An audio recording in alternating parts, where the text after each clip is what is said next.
जी बिल्कुल, ईद कुर्बा की आखिरी मंडी बंगला मंठार में सज चुकी है, जहां पर मुख्तलिफ रंग और नस्ल के बकरे, बच्चे, कट्टे, छोटे बड़े जानवर जो है इस बकरा मंडी में मौजूद हैं। ख़रीदार भी यहां पर बहुत ज़्यादा तादाद में आए हुए हैं।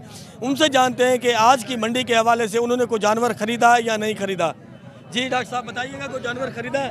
नहीं, अभी तक जानवर कोई नहीं ख़रीदा।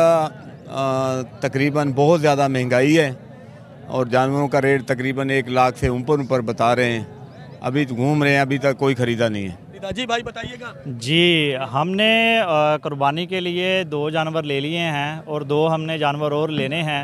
ख़रीदारी आए हैं करने, लेकिन आज मंडी में कुछ रेट ज़्यादा हैं। हमने एक जानवर देखा है, उसकी डिमांड 1.20 कर रहा है। इंशाल्लाह सुन्नत इब्राहिमी तो करनी है, 2 लिए हैं और 2 और करनी है, तो उसकी डिमांड हमने रेट 80,000 लगाया। लेकिन हमारी देखते हैं मालिक के साथ कहाँ पे डील होती है, तो इंशाल्लाह सुन्नत इब्राहिमी करेंगे और फुल जोशो खरोश से करेंगे इंशाल्लाह। अच्छा ये बताएं कि मंडी की क्या सिचुएशन है, रेट ज़्यादा है आपकी नज़र में या कम है? रेट आज ज़्यादा हैं कुछ, लेकिन आ जाएंगे ये, जैसे जैसे गर्मी बढ़ती जाएगी ये भी मुनासिब कीमत पे आते जाएंगे, फिर ये देंगे इंशाल्लाह। ज़रूर लेके जाएंगे, 2 जानवर लेने हैं आज, लेके जाएंगे। जी, शहरी का यही कहना है कि वो ईद कुर्बानी के लिए इस मंडी में आए हैं, तो इंशाल्लाह जो है वो ज़रूर जानवर ख़रीद कर जाएंगे। जी।